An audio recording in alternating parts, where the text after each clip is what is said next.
So I'm donating for the cause, I'm sacrificing some skin for you guys, the subscribers, for the greater good of learning. And in this video, I'm not going to be tattooing one, but 4 separate blowouts on my own leg. Trust me guys, you do not want to miss this video.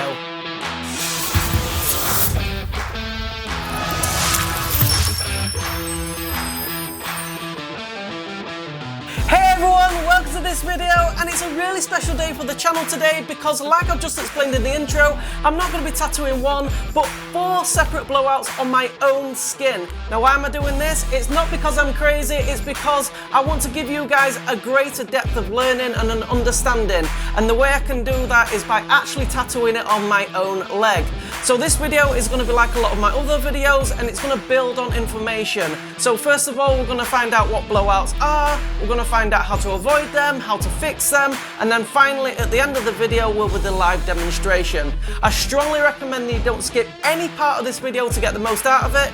With all that said guys, sit back, enjoy, and let's get straight into it.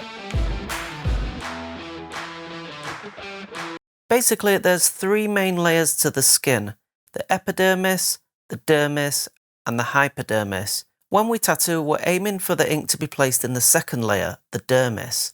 Roughly speaking, this layer is about 2 mm below the surface. If we go too shallow into the epidermis, the ink will look weak and most likely fall out when fully healed, but when we go too deep into the hypodermis, blowouts occur. Now this is due to a very simple reason, so let's examine this reason and take a closer look at the hypodermis in the next section. Although the hypodermis, also known as the subcutaneous layer, is classed as a layer of skin, its actual properties are very different from the upper 2 layers. This is because it's not so much a layer of skin, but more like a layer of wet fat, which simply isn't stable or firm enough for ink to be able to sit still. So unlike when the ink gets placed into the dermis, it starts to spread and bleed out. Now there's varying degrees how severe blowouts are depending on how deep the tattooist actually goes into the skin. Some are visible a few weeks after the tattoo is completed, with more drastic ones actually being visible instantly the design is tattooed.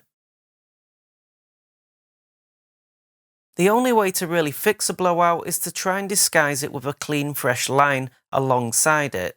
By pulling a nice well-placed line to the edge of the blowout will give the tattoo a nice clean finish as opposed to the blurry edge it once contained. Now this method will fix a lot of tattoos, but depending on the design and how bad the blowout is, in some cases they just can't be fixed. For example, if the design is a really fine delicate script which is badly blown out, then adding an edge to cover the blowout could actually completely distort the shape of the letters, leaving an even bigger mess on the skin. Now when blowouts are not redeemable, it's advised to have laser removal sessions to remove the tattoo, or opt for a cover-up to disguise the blown out design. So coming up in this next section, I'm actually going to take a tattoo needle and ink and purposely go too deep on the skin and perform a live blowout. So here we go guys, the moment you've all been waiting for. I'm just prepping my leg now, just giving it a little shave, spraying it down with some alcohol spray, just to clean all the area. And I'm going to show you how much needle I've got hanging out. Tip there, which is way more than you need to pull a standard line.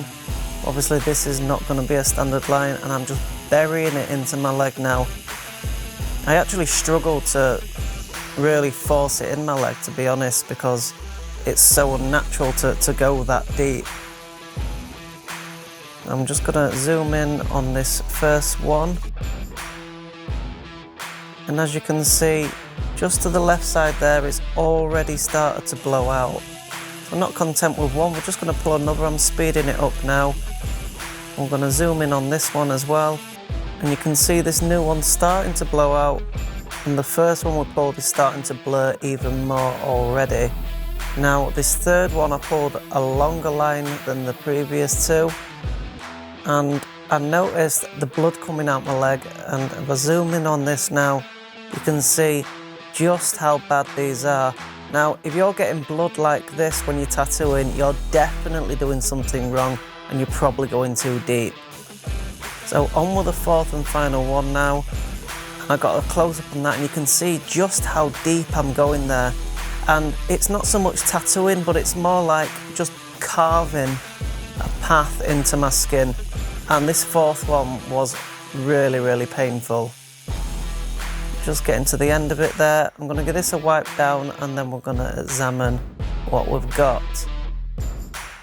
So first and foremost, you can see just how raised that skin is. Again, this isn't normal when you're pulling lines, but look at this first one. It's blown out, it's still traveling. The time it took me to do all these tattoos, and it's almost like a timeline. You can see they're all just starting to creep out one after the other. And again, guys, if you're getting results like this, and you're getting raised skin, you're getting lots of blood, and you're getting these blurry lines, then the chances are you're going way too deep and blowing out the skin. Thank you so much for watching this video, guys, and if you did like it, if you can do me just one favour, smash that like button, let me know you've liked it, drop your comments in the box below, let me know your thoughts on this video. Don't forget to subscribe to the channel. If you've already subscribed, it's really important to check that notification bell, stay up to date with all my latest uploads. With all that said, guys, thank you once again for watching, and I'll see you in the next one.